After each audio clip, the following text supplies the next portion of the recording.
আকাশবাণী আগরতলা। স্থানীয় সংবাদ পড়ছি মনীষা কর্মকার।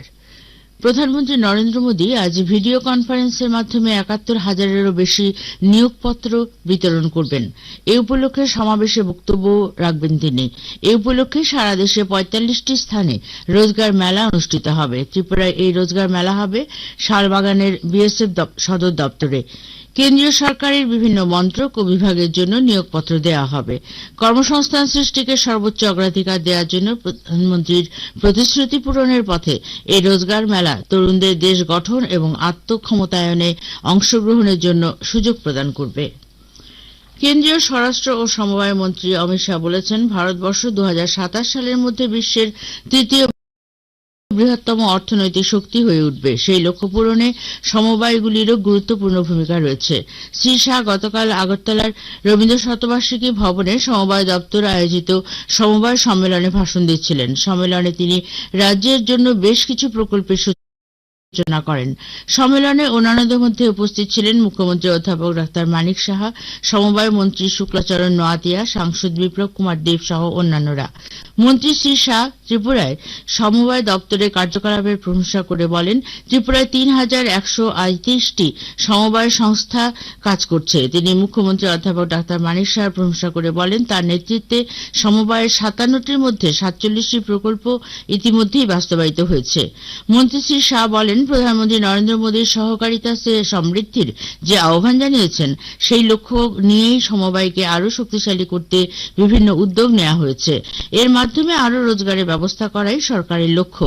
মুখ্যমন্ত্রী বলেন, ত্রিপুরায় বর্তমানে আভ্যন্তরীণ গড় উৎপাদন বৃদ্ধি পেয়ে হয়েছে ৮৯%। মুখ্যমন্ত্রী জানান, রাজ্য সরকার আরও ২১৯টি নতুন সমবায় সমিতি এবং ৭৪১টি প্যাক্স তৈরির উদ্যোগ নিয়েছে।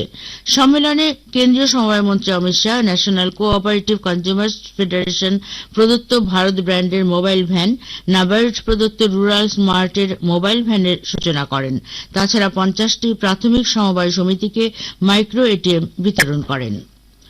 স্বরাষ্ট্রমন্ত্রী অমিত শাহ আগরতলা রবীন্দ্র শতবার্ষিকী ভবন থেকে গতকাল ভার্চুয়ালভাবে উদয়পুরে আইতরমা পেট্রোলিয়াম এজেন্সির দ্বারোদ্ঘাটন করেন। উদয়পুর ছনবন এলাকায় ভারত সরকার ও এইচপিসিএল এর যৌথ উদ্যোগে আয়োজিত এই উদ্বোধনী অনুষ্ঠানে ত্রিপুরা বিধানসভার উপাধ্যক্ষ রামপ্রসাদ পাল প্রধান অতিথি হিসেবে উপস্থিত ছিলেন। তিনি বলেন, রাজ্যে এই প্রথম সরকারি উদ্যোগে পেট্রোল পাম্প চালু হচ্ছে।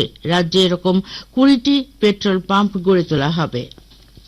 প্রধানমন্ত্রী নরেন্দ্র মোদীকে কুয়েত তার সর্বোচ্চ সম্মান অর্ডার অফ মোবারক আল কাবির প্রদান করেছে।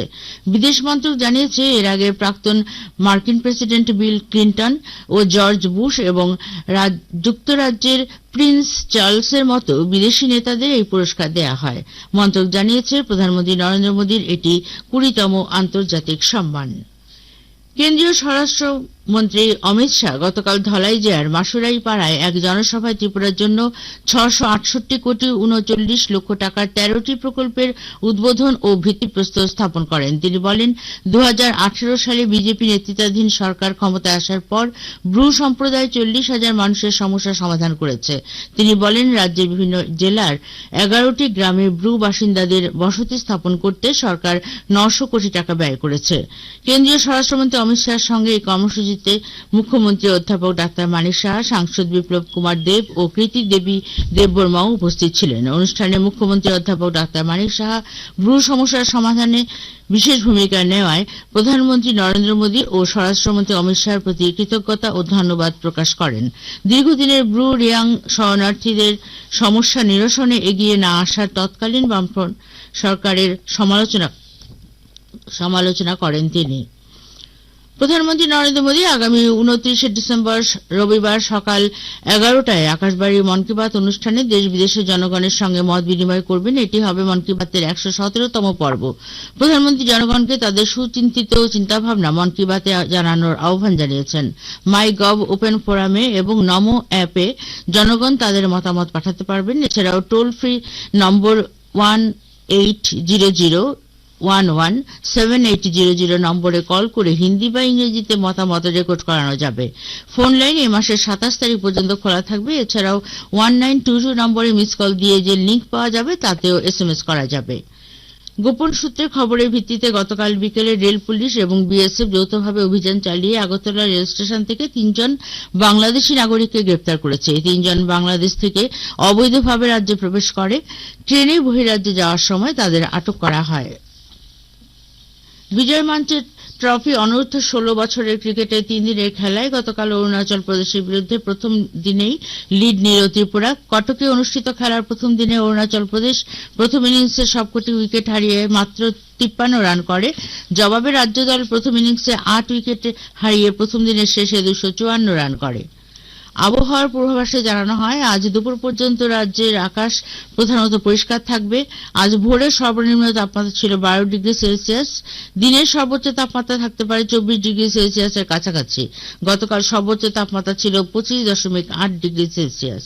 স্থানীয় সংবাদ এখনকার মতো শেষ হলো।